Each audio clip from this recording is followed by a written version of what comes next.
Kali ini kita akan membincangkan seorang sosok yang barangkali mitologis tapi akan sangat menentukan sejarah perjalanan bangsa ini. Seorang sosok yang muncul di dalam naskah Kakawin Jawa Lama di masa kuno bernama Kakawin Sutasoma.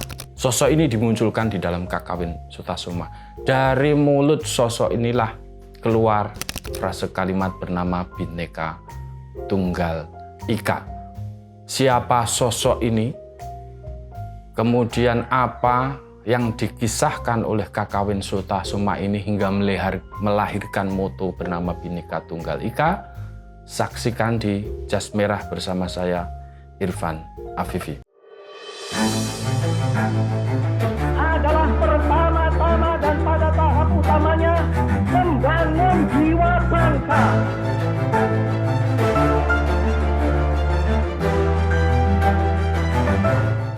Siapa Sutasoma? Siapakah sosok yang muncul dalam Kakawin Sutasoma ini?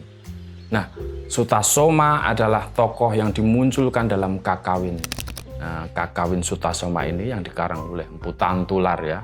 Ini memang dikarang di masa puncak kejayaan Majapahit atau di masa rajanya bernama Raja Sanegara atau yang sering kita kenal sebagai Hayam Wuruk ya.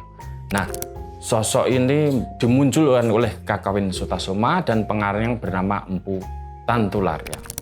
Tantular yang menyelesaikan karya ini kira-kira di tahun setelah tahun 1365-an.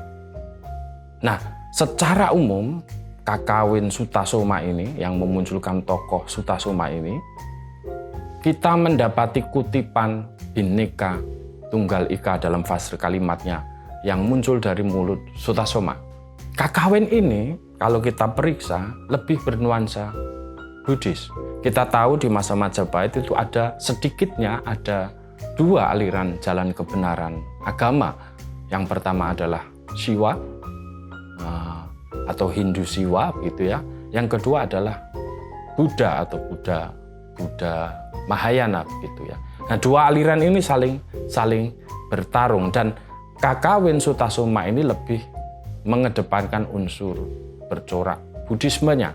Namun setelah pemeriksaan yang lebih lanjut lagi, saya membaca bahwa Kakawin Sutasoma ini setidaknya justru ingin bukan hanya mewedarkan ajaran-ajaran Buddhisme, tapi justru ingin melampaui ajaran Buddhisme itu sendiri maupun Siwa itu sendiri. Alias dia ingin mencari sebuah ajaran yang ingin mencari titik pertemuan atau sebuah ajaran yang berusaha menemukan titik temu untuk sebuah perdamaian yang bisa menyatukan ajaran-ajaran ini.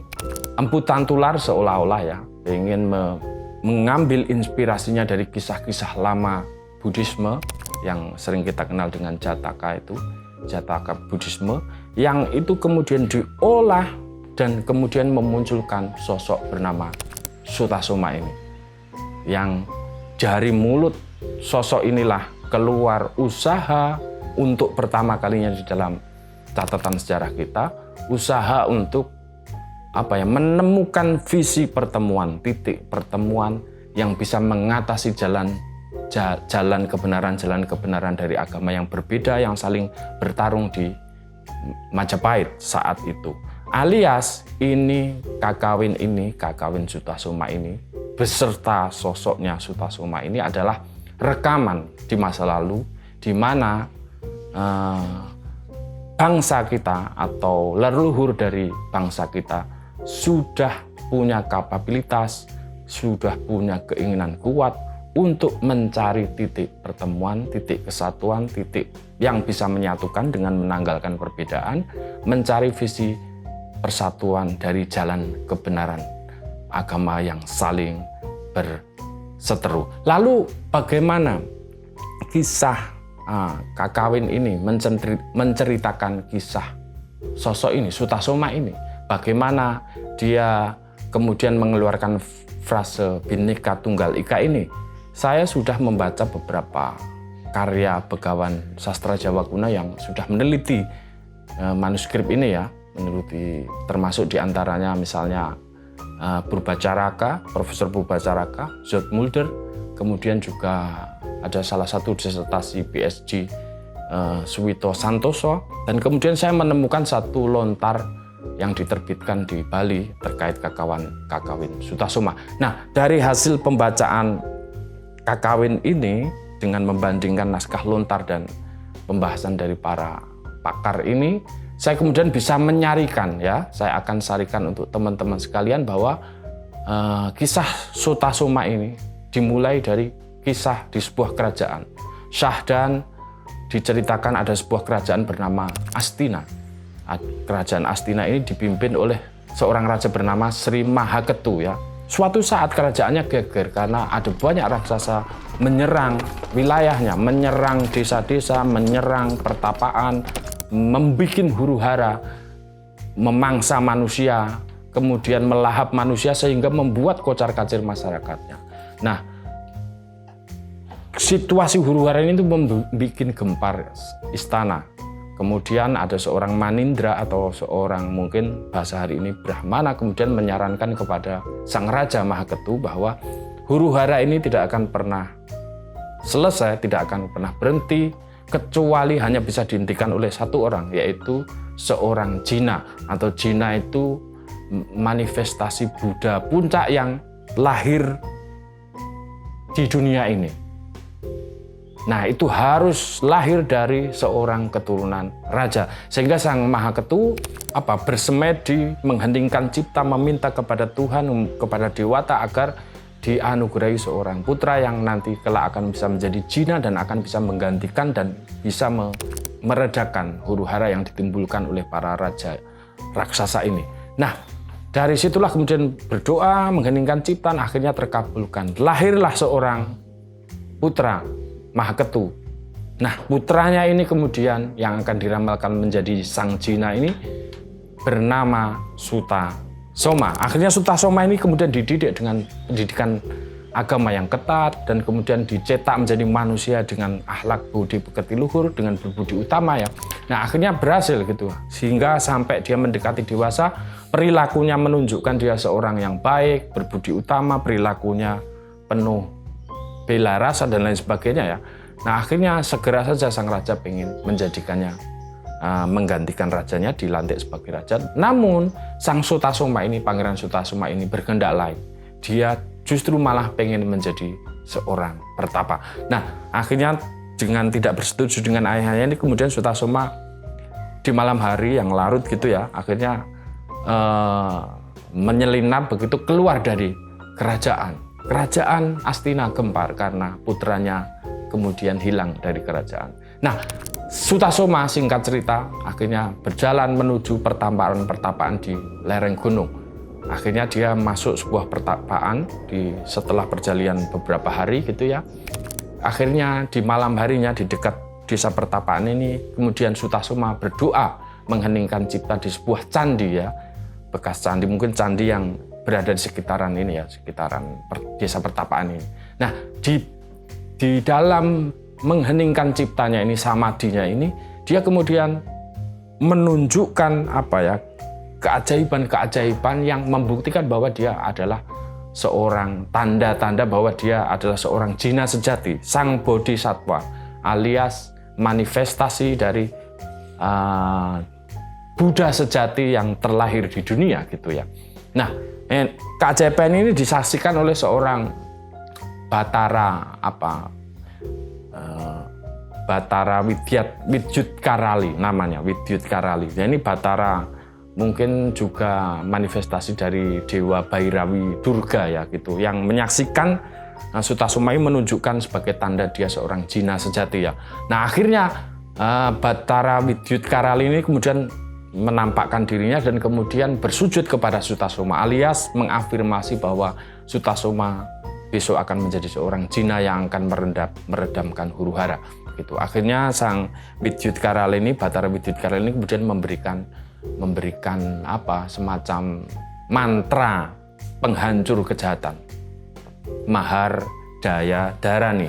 Ini semacam mantra untuk menghancurkan kejahatan. Nah, terus Bathari ini kemudian menunjukkan jalan menuju pertapaan Bathara Guru di Bukit Semeru. Akhirnya Sutasoma kemudian melanjutkan perjalanannya. Nah, sampai setelah 7 harian ya, 7 hari 7 malam, akhirnya dia sampai ke sebuah pertapaan.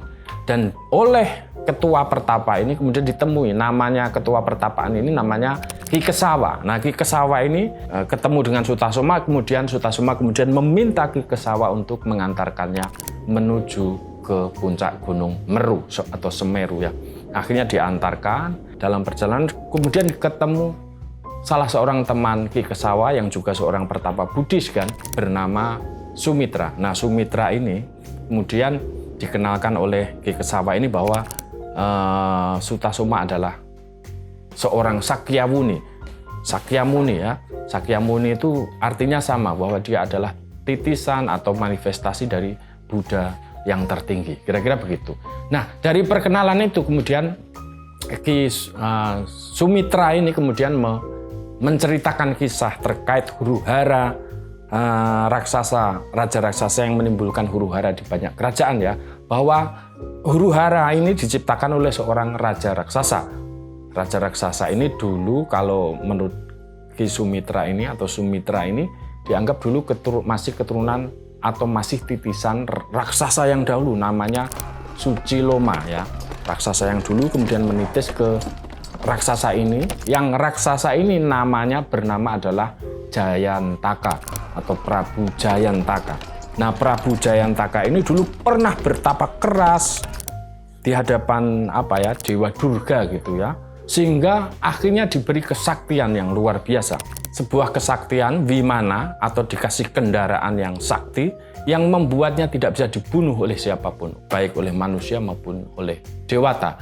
Hanya seorang manifestasi Buddha, seorang jina atau bodhisattva yang turunan raja lah yang hanya bisa membunuhnya, kira-kira. Makanya nama raja ini bernama Jayantaka, alias lepas atau terbebas dari kematian, alias dia tidak bisa dibunuh begitu ya. Nah, ada satu peristiwa yang membuat Raja Jayantaka ini, perlu saya katakan bahwa Raja Jayantaka yang bikin huru-hara ini punya kerajaan bernama Ratnakanda ya. Di kerajaan Ratnakanda ini dia punya pelayan yang tiap hari menyediakan daging untuk santapan sang raja Jayantaka ya. Nah, suatu saat ada sebuah cerita, dia sedang menyiapkan daging untuk hidangan raja, tiba-tiba dagingnya ini hilang. Kemudian sang pelayan kemudian berpikir ulang, mencari, karena kalut, waktunya sudah terbatas, akhirnya dia mencari keluar istana. Tiba-tiba dia ketemu sosok mayat manusia yang baru saja meninggal alias masih segar. Kemudian dia berpikir untuk menghadiahkan atau menghidangkan mayat daging manusia ini ke hadapan sang raja. Akhirnya kemudian dijadikan daging, begitu akhirnya dihidangkan kepada sang raja Jayantaka, raja raksasa ini ya. Nah, kemudian ketika dihidangkan, tanpa pikir panjang Jayantaka kemudian memakannya. Ternyata tidak terduga Prabu Jayantaka ternyata tidak marah, justru malah memuji hidangan ini sebagai makanan yang enak, daging yang enak. Kemudian dia bertanya kepada pelayannya, apa daging ini? Sang pelayan tidak bisa berbohong, akhirnya mengatakan bahwa itu adalah daging manusia. Akhirnya sejak saat itu sang raja justru malah nggak marah, Jayantaka ini nggak marah, dan kemudian malah meminta korban hidangan makanan dari daging manusia ini kemudian diperintahkan gitu. Akhirnya sejak saat itulah akhirnya Raja Jayantaka ini menjadi pemakan daging manusia begitu. Akhirnya banyak desa yang sudah warganya habis gara-gara dimakan oleh Raja Jayantaka ini. Alias nanti ada banyak juga yang masih sembunyi. Akhirnya Raja Jayantaka ini menjajah, menaklukkan kerajaan-kerajaan lain hanya untuk memakan manusianya begitu. Nah, dari kelakuan inilah kemudian dia mendapatkan nama Raja Porusada. Porusada itu artinya pelahap manusia, karena dia menyukai daging manusia. Nah, yang kedua, peristiwa kedua adalah ada peristiwa yang membuatnya agak membuat dia agak terkendala gitu. Jadi kakinya itu cedera.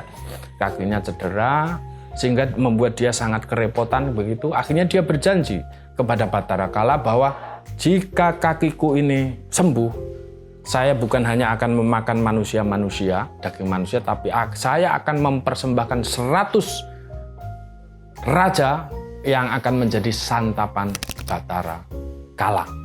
Itu janjinya Prabu Jayantaka. Nah, inilah kisah yang diceritakan Sumitra kepada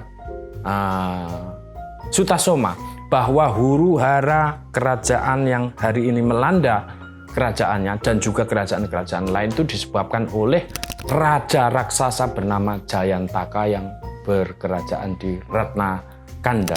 Sehingga Ki Sumitra ini kemudian menyarankan Sutasoma untuk kembali ke kerajaan dan menjadi rajanya karena dia yang bisa meredakan huru-hara ini. Namun tekadnya tetap kuat, Sutasoma kemudian tetap melanjutkan perjalanannya untuk menuju ke pertapaan puncak Gunung Semeru gitu ya.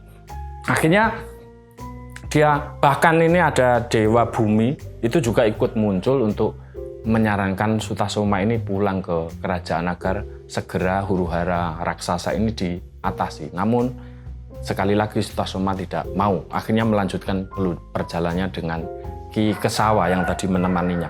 Nah, akhirnya di tengah perjalanan saat melewati sebuah pohon bernama pohon kepok kalau bahasa Jawanya ya, itu ternyata di dalam pohon kepok ini ada seorang raksasa bermuka gajah. Bahasa Jawanya itu gajah muko atau ya ada yang menyebutnya gajah waktro gitu. Nah, raksasa ini tiba-tiba muncul keluar dan kemudian menyerang Sutasoma. Nah, akhirnya mereka berkelahi. Namun Sutasoma tidak berusaha melawannya. Tiba-tiba Sutasoma kemudian bersimpuh bersamadi mengheningkan cipta, kemudian keluarlah pusaka bernama Astabidura yang kemudian mengenai sang gajah ini, sang raksasa bermuka gajah. Akhirnya tiba-tiba sang gajah muka ini kemudian lemas, tidak berdaya, akhirnya kemudian meminta maaf kepada Sutasoma. Nah, di saat itulah Sutasoma kemudian memberi pelajaran tentang bela rasa, tentang belas kasih untuk tidak menyakiti atau mengambil nyawa makhluk lain. Sejak saat itulah gajah muka ini kemudian tobat dan kemudian ingin menjadi murid Sutasoma. Akhirnya kemudian diterima sebagai murid dan kemudian mengikuti perjalanan Sutasoma. Nah, akhirnya perjalanan berlanjut. Ketemu lagi bernama raksasa naga di tengah perjalanan. Raksasa naga ini tiba-tiba menyerang juga Sutasoma dan akhirnya membelit Sutasoma dengan Ki Kesawa yang pengawalnya tadi, yang diminta nganterin tadi ya. Dibelit dan kemudian Ki Kesawa itu hendak membunuh raksasa naga ini. Namun Sutasoma segera mencegahnya, jangan kamu membunuh raksasa naga ini karena akan menjadi lingkaran siklus kejahatan begitu. Akhirnya Ki Kesawa dan Sutasoma kemudian mengheningkan cipta dan kemudian akhirnya tiba-tiba keluar sosok cahaya yang kemudian mengenai sang raja naga ini, raksasa naga ini. Akhirnya raksasa naga itu kemudian bersimpuh, tak punya daya, kemudian minta belas kasih kepada Sutasoma. Akhirnya diterima belas kasih itu, akhirnya kemudian sang raksasa naga ini kemudian menjadi murid Sutasoma. Akhirnya mereka melanjutkan perjalanan lagi. Nah, di tengah perjalanan lagi ini satu peristiwa lagi, bahwa di tengah perjalanan dia ketemu seorang harimau yang hendak memakan anaknya sendiri karena kelaparan. Akhirnya melihat itu, peristiwa itu, Sutasoma mendekat dan kemudian mencegah harimau untuk memakan dirinya.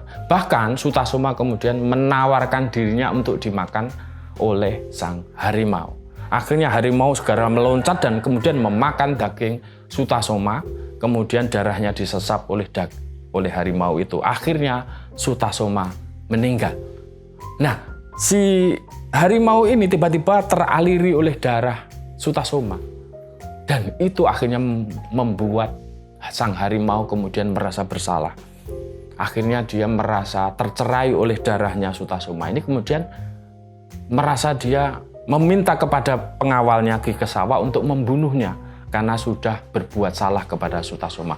Tapi dilema ini segera diselesaikan. Tiba-tiba Dewa Indra turun, kemudian Sutasoma dihidupkan lagi dan kemudian akhirnya sang Raja Harimau ini kemudian tidak tidak jadi dibunuh ya. Akhirnya selamat anaknya, harimaunya selamat, kemudian juga Sutasoma kemudian hidup kembali. Nah, dari peristiwa ini akhirnya sang harimau juga meminta menjadi murid Sutasoma. Akhirnya Sutasoma punya 3 murid, sang gajah muka, kemudian raksasa naga dengan harimau. Nah, 3 muridnya itu kemudian meminta kepada Sutasoma untuk mengajari terkait ajaran bela kasih ya. Kenapa kok sang guru bisa sangat mencintai makhluknya sehingga tidak pernah berbuat kekerasan itu. Akhirnya dalam wejangan itulah kemudian Sutasoma menjelaskan ajarannya kepada 3 muridnya tadi. Dia menjelaskan ada berbagai jalan untuk mencapai kebenaran ya.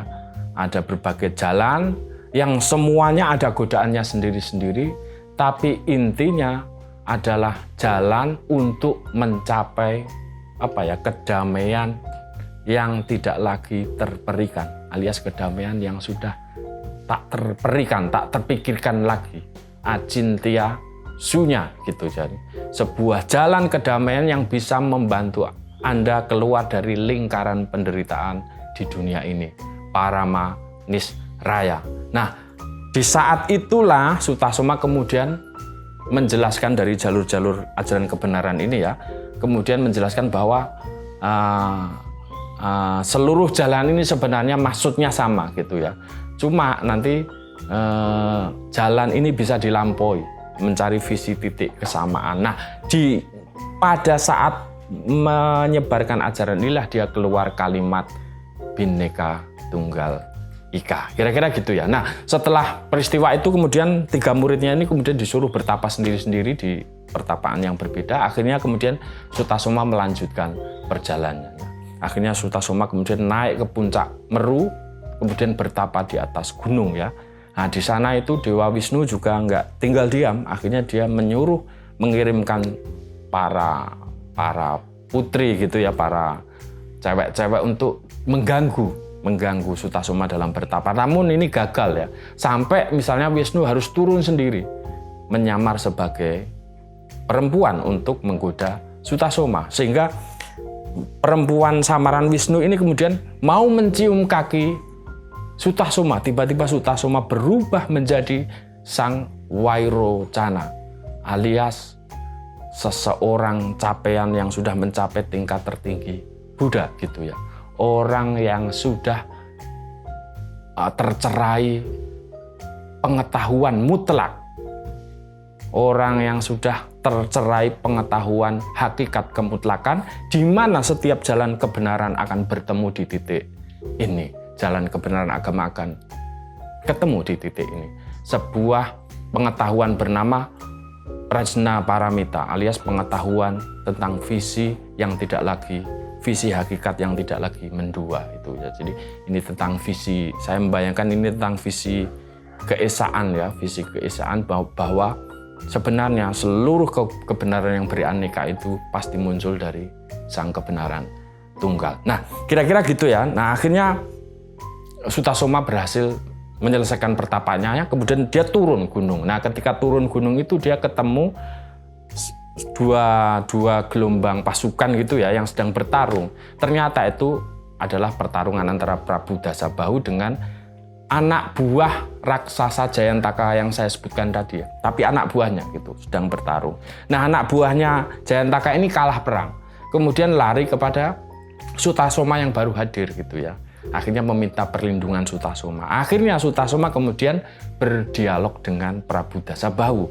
Ketika dialog itu muncul kesimpulan bahwa ternyata Sutasoma masih saudaranya Prabu Dasabahu. Akhirnya ini dimaafkan, kemudian Sutasoma diajak ke kerajaannya. Di kerajaannya inilah kemudian dia dinikahkan dengan adiknya Prabu Dasabahu bernama Dewi Chandrawati. Nah, setelah pernikahan itu Sutasoma kemudian istrinya mengandung dan kemudian dia akhirnya memutuskan untuk pulang ke negeri ayahnya tadi, yang Astina yang pertama tadi. Nah, ketika pulang di negerinya itu akhirnya Sutasoma dilantik menjadi seorang raja dan melahirkan seorang anak. Nah, saat Sutasoma sudah jadi raja ini, nah huru-hara Prabu Jayantaka yang memakan manusia tadi sudah menyebar. Ternyata Prabu Jayantaka yang berkerajaan di Ratnakanda ini sudah mendapatkan 100 raja yang ditangkap ya. Alias ternyata kakinya Prabu Jayantaka sudah sembuh dan dia berjanji untuk menyembahkan 100 raja kepada yang akan menjadi hidangan makanan Batara Kala ya. Nah, setelah diserahkan 100 raja itu kepada Batara Kala, ternyata Batara Kala belum menerima. Saya pengen satu lagi raja Astina bernama Sutasoma. Akhirnya Prabu Jayantaka kemudian menyerang Astina pimpinan Prabu Sutasoma ini. Akhirnya diserang perang gitu karena bala pasukan Astina kemudian juga ikut mempertahankan diri. Tiba-tiba dalam situasi kecamuk perang ini, Sutasoma kemudian hadir di tengah peperangan dan kemudian menghentikan peperangan. Dia bersedia merelakan dirinya sendiri untuk menjadi korban santapan Batara Kala. Akhirnya Prabu Jayantaka yang raksasa ini kemudian tersentuh hatinya dengan ajaran bela kasihnya Prabu Sutasoma ini. Akhirnya dengan syarat dia mau Sutasoma boleh menjadi mangsa Batara Kala, namun dia Prabu Jayantaka harus melepaskan 100 raja yang sudah ditangkap. Akhirnya karena tersentuh hatinya, Prabu Jayantaka kemudian melepaskan 100 rajanya tadi, kemudian menyerahkan Sutasoma kepada Batara Kala yang akan menjadi santapannya. Tiba-tiba karena dengan sukarela menyerahkan diri kepada Batara Kala, tiba-tiba Batara Kala juga merasa bersalah. Akhirnya juga tobat juga. Akhirnya Prabu Jayantaka tobat, kemudian Batara Kala tobat dan bersujud di hadapan Sutasoma. Nah, dari ini ceritanya sudah selesai. Nah, apa yang ingin saya petik? Satu, Bhinneka Tunggal Ika kita tahu tadi itu adalah frase kalimat yang muncul dari Sutasoma di kawin Sutasoma ini ya. Ajaran yang diajarkan oleh Sutasoma. Namun karya Sutasoma ini sebenarnya baru muncul di tahun 1902 yang ditulis oleh Kern ya, di tahun 1902 di tulisan Verspreide Geschriften ya. Itu ditulis itu. Nah, waktu saat itulah Muhammad Yamin kemudian membaca ulasan ini. Kemudian dapat ide terkait Bhinneka Tunggal Ika yang kemudian oleh Muhammad Yamin itu kemudian dibawa nanti ke pertemuan BPUPK ya tahun 1 Mei 1945. Nah, sejak saat itulah kemudian moto Bhinneka Tunggal Ika ini kemudian menjadi salah satu moto bangsa kita yang tercantum di Garuda Pancasila ya, yang di bawahnya tadi. Nah, apa yang bisa kita petik dari kisah ini? Saya membayangkan begini, kisah Sutasoma ini muncul di saat, atau Bhinneka Tunggal Ika ini muncul di saat Sutasoma mengajarkan 3 muridnya tadi. Raksasa gajah, raksasa naga, sama harimau. Gitu. Saat mengajarkan ini, Sutasoma itu mengajarkan ada berbagai jalan untuk mencapai kebenaran. Salah sedikitnya adalah jalan Siwa, Buddha, Hindu, dan jalan Siwa. Yang jalan Siwa ini itu ada 6 tahapan yoga yang harus dilakukan oleh jalan Siwa ini. Nah, 6 yoga ini untuk mencapai Sang Maha Mutlak itu. Tapi dalam perjalanan 6 tahap yoga ini, seseorang akan dianugerahi 8 kesaktian yang justru akan menggoda para yogi-yogi ini terbelenggu lagi, persis terjerat oleh Pancadriya di tahapan sebelumnya. Alias nanti kalau dia tergoda dengan kesaktian-kesaktian ini, dia tidak akan mencapai yang mutlak. Namun kalau misalnya dia bisa mengatasi godaan 8 kesaktian ini, dia bisa juga mencapai yang mutlak. Nah, yang kedua, Sutasoma mengajarkan jalan yang lebih pendek, jalan yang lebih cepat bernama Adawa Yoga, atau dalam tradisi Buddhis disebut sebagai Adawaya ya. Alias visi penglihatan terkait kenyataan yang tak lagi dualistik. Alias visi yang sudah bisa menemukan realitas yang mutlak sebagai sesuatu yang tidak lagi mendua. Alias sebuah yogi Adawa yang tidak lagi dualistik. sebuah yogi yang sudah dicerai visi terkait ketunggalan kebenaran yang bisa melampaui jalan-jalan kebenaran yang banyak, kira-kira begitu ya. Nah, visi ini karena nanti apapun jalannya, jalan yang berbeda-beda itu, pada akhirnya realitas tertinggi adalah sesuatu yang mutlak, yang mengatasi jalan-jalan itu adalah tentang visi yang tidak lagi mendua atau tercerai visi yang tidak lagi mendua, prasna paramita. Nah, visi inilah yang kemudian kemudian muncul di dalam kalimat di dalam moto kita Bhinneka Tunggal Ika. Kalimat lengkapnya seperti ini sebenarnya. Mangkang jinatwa kalawan siwatatwa tunggal ika. Jadi maka hakikat tertinggi atau hakikat terdalam Jina atau Buddha dan juga hakikat tertinggi Siwa atau Hindu itu sebenarnya satu, tunggal semata, alias esa semata, kira-kira. Bhinneka Tunggal Ika. Karena yang berbeda-beda itu, kebenaran yang manifestasinya berbeda-beda itu, Tunggal Ika sebenarnya satu semata. Tanhana Dharma Mangroa, karena tidak ada kebenaran realitas yang mendua. Alias apa? Manifestasi kebenaran, jalan-jalan kebenaran yang berbeda-beda itu tidak mungkin lahir dari kebenaran yang tidak tunggal. Alias dia pasti lahir dari sistem mutlak kebenaran yang tunggal. Manifestasinya hanya berbeda-beda saja, tapi hakikatnya adalah menuju kepada yang tunggal. Nah, visi ketunggalan ini, visi penglihatan yang tak lagi mendua ini, prasna paramita, inilah yang diwarisi oleh Sutasoma. Alias Bhinneka Tunggal Ika ini bukan tentang prinsip merayakan perbedaan, apalagi menegaskan perbedaan, justru malah ajaran tentang sebuah prinsip untuk menanggalkan perbedaan-perbedaan, mencari visi titik temu pertemuan yang bisa menyatukan. Bukan malah dibeda-bedain, malah merayakan perbedaan.